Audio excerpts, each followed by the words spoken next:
Hey y'all, it's Kirby here with KJF-TravelAdventures. I am on a solo work trip to Atlanta, but I've got a few hours of free time while I'm here, so I'm going to show you some of the cool things you can do in Atlanta.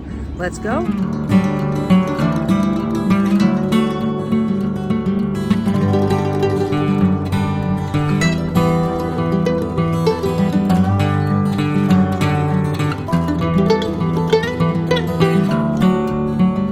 Has a really good public transit system called the MARTA, and we talked about this app on our New York trip, I think, or our DC trip, called City Mapper, that does basically public transit directions any place that has public transit. So you say, I'm in Atlanta, I'm starting at the airport, I want to get to XYZ, and it gives you step-by-step instructions, which train to get on, where to sit on the train, when to get off, what exit to get off, which exit to take out of this. It's super easy to navigate.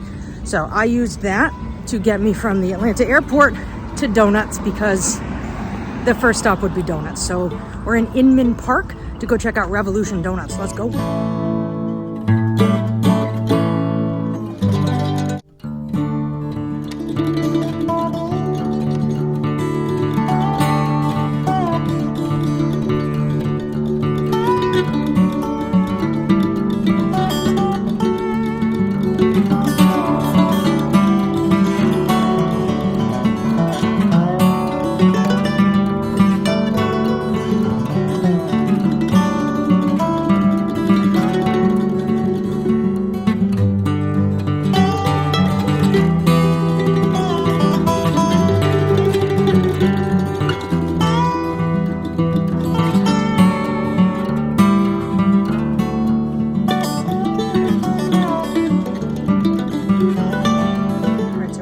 Doughnuts was delicious. I know you're shocked by this, that I enjoyed the donut.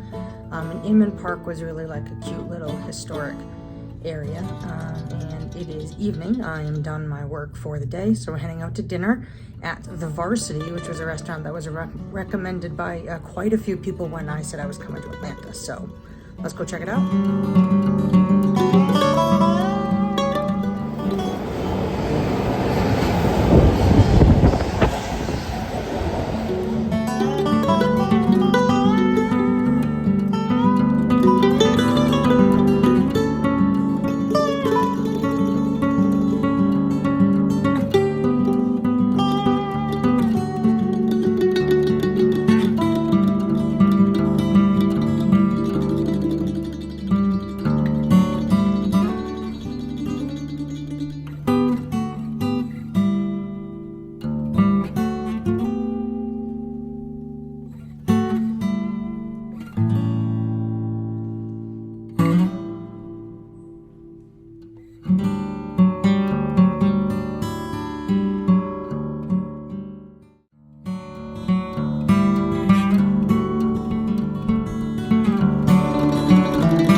So the Varsity was delicious.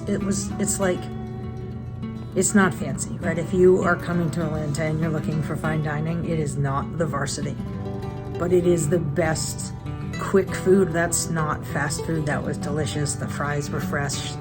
I could eat 14 of those fried apple pies. They were so good. And the place is huge. So like I walked in, I ordered, I went and found a seat, and they have lots of different individual rooms that have a handful of tables in each, and they're like labeled. So I was in the ESPN room, so the TV in there had ESPN on it.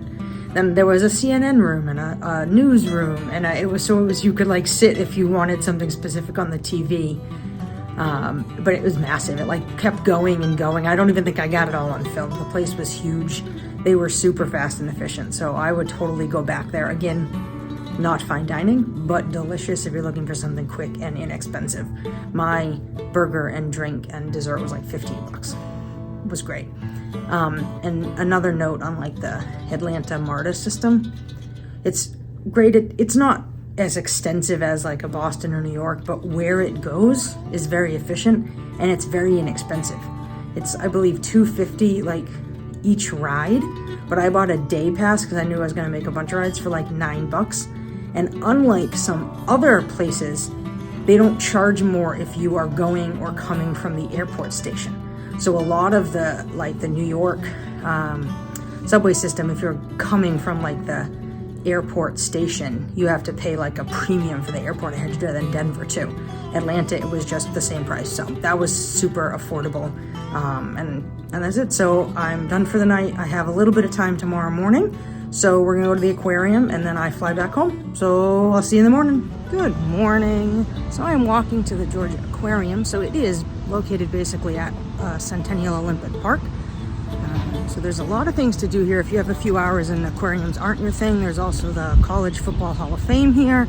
The World of Coca-Cola is here. There's a children's museum. The park is pretty nice to just kind of relax and hang out. So we're almost at the aquarium with our timed entry ticket to go in. So let's go check it out.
So the Georgia Aquarium is awesome. It's massive.